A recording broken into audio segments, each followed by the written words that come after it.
Hi, it's me Burbingish, and do you have memory loss? Well, if you do, then luckily today we're going to be going over the complete history of Deepwoken, all the way from its release to current day. I thought you said antiquarian, so I was just zoning in on that. Wait, what? Oh, okay. I'm going to be covering all the major events like the discovery of bells, all that whatnot, that shaped the game and its players to what we know it as today. November 15th, 2019. Project Deepwoken was announced on Twitter by Ragadsder and Archmage as a new game they were developing that was to be released in 2020. Pretty optimistic goal, wasn't it? As the game progressed with development and whatnot, the devs released more and more sneak peeks and information, and for some reason they referred to the game occasionally as the Drowned Gods, which I'm not sure what that's all about. And on October 3rd, 2020, the first Deepwoken Direct was released by Infernasu, which gave people a first look at the gameplay. It showcased combat, stealth, this guy named Demstorm's getting bodied.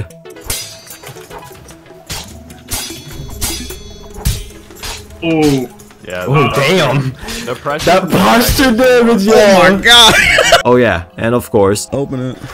Yeah. I got it.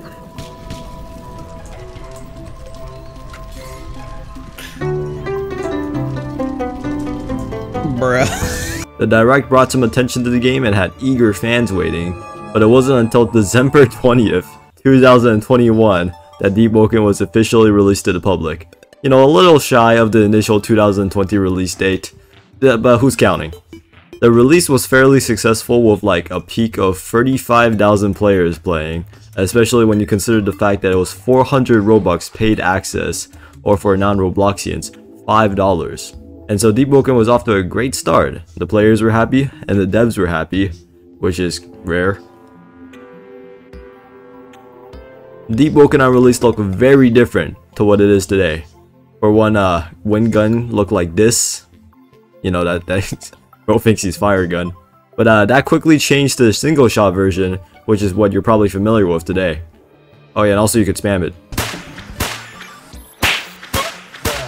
But the most intriguing part of Deepwoken when it first released wasn't the fact that wind gun just one-shotted freshies or how Bloodthirsty had a 500% damage boost and did like a bar of your health per miss. It was the fact that the players were actually working together, a very stark contrast to today's Deepwoken.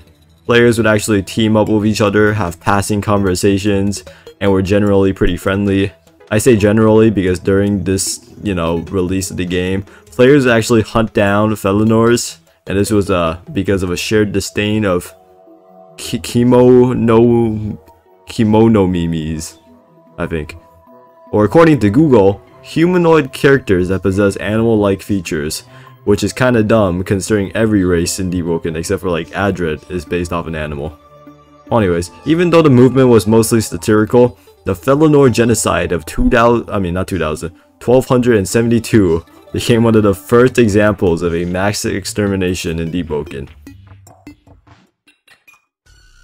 A week after the release of the game, players began discovering the now retired luck mechanic. Luck was the system that rewarded like skillful or aggressive gameplay by giving you better cards and just better cards. And you would gain luck through killing bosses, finding a white luck orb from any dead NPC, or killing players.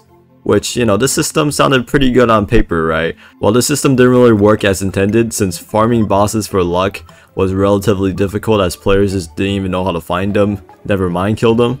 And luck orbs were just crazy rare, which left players with only one option: kill. Luck turned friendly strangers into just luck packs in people's eyes and made finding friendly players next to impossible because they're probably hiding somewhere. Even if somebody seemed nice initially, they might just be looking for a chance to ambush you and get a little bit of luck for themselves. Although the luck mechanic made the game considerably more toxic and dangerous, this led to anti-Felinor sentiments dying down as people became more distracted with keeping themselves alive and stayed away from others. Oh yeah, and also, quick side note, at this point in time, people didn't even know how to get bells yet. They were this rumor that spread across discords that some people didn't even believe at the time. The best theory people had for getting a bell was that you had to stay in the depths for 10 hours, but this was likely just the result of depths farming for that long. Approximately a month after the release of the game, combat became a much more integral part of the game as people finished exploring all the islands, fighting all the mobs, which basically made PvE kinda just a progression option. Since Voidwalker didn't exist at the time, people just went back to Etris, Arisia, and other populated areas for the sole purpose of ganking other players. This practice of freshly gripping actually created a bit of a loop that accelerated the growth of PvP and made players a lot more likely to play the game. And I'm not saying that freshly gripping is good, but I'm not saying that freshly gripping is bad either. Well anyways, here are the steps. Step 1. A player gets ganked. Step 2. They spend time on the game to make a better build so that they can, kill the people who killed them, like revenge and whatnot. Step 3. They fight those players. Step 4. Wipe. Step 5. They make a new build in order to fight even better. And step 6. The player starts testing the builds on other players, and it caused this cycle to go, all over again. This cycle of wiping, creating new builds, and then bringing more people to do the same thing caused better and better builds to be made over time, which created the foundations of a meta that consisted of Azure Flame Shattered Katanas, Enforcer's Axes, and Curved Blade of Wind builds.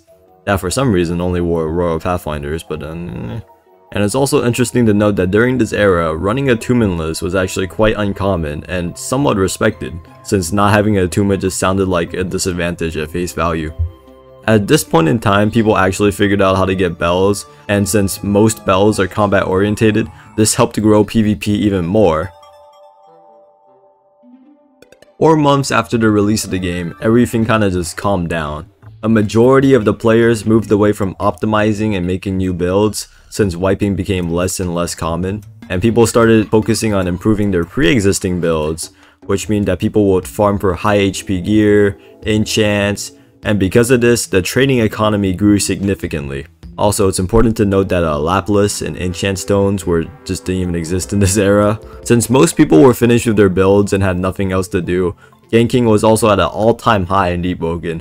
If you joined an Etris server, you would see a minimum of 3 people fighting at all times, and because of this number, boss raiding also became common practice. And for people unfamiliar with the term, it basically just means to fight an outnumbered conflict, like a 1v4 or like a 2v5. And because of this brought Shadowcast into the meta because of its large AoE moves and its compatibility with Bloodless gems, which was very important since you only had 1 health bar and the 5 other people, they each have their own. And this made Shadowcast one of the most popular picks for boss raiding. Either that or people wanted to be edgy. This era is also considered the golden age because the average skill of the player base was at just the right sweet spot, where players weren't too good but not too bad either, where combat was fluid. Players in this era could parry adequately, but not well enough to where it would drag on the fight. And if you combine this with most players feeling accomplished and satisfied with their builds, this became a pretty enjoyable time to be playing Deepwoken actually. Oh yeah, and also Layer 2 was announced.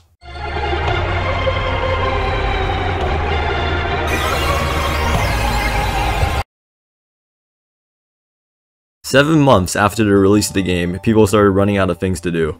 Layer 2 was supposedly releasing, well, last month, and more players left to do other things.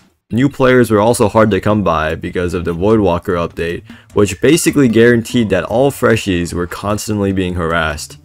Around this time, they also added Lapis, which changed the trading economy forever since enchants were basically just really easy to get now. This did make wealthy players complain how the devs practically pulled a post-World War I Germany and just crippled all value they had. But this move did inspire players who weren't lucky enough to get enchants in the past to come back to the game to try out the enchants, which overall improved the player count despite many traders leaving. When asked by a trader whether he regrets crippling the entire Deepwoken economy and angering a bunch of people, Archmage called him a nerd. Don't fact check that last part, I didn't make it up. Around 10 months after the release of the game, rumors of Layer 2 actually releasing began to flare up again. This was because the weekly updates became more and more plentiful, which people took as a sign that a major update was coming up. Big events like Hollowtide, Deepwoken's Halloween update, and an official YouTuber tournament took place, which brought more players back to the game, and everything just seemed to point at the fact that Layer 2 was about to release. and players began preparing for the eventual update.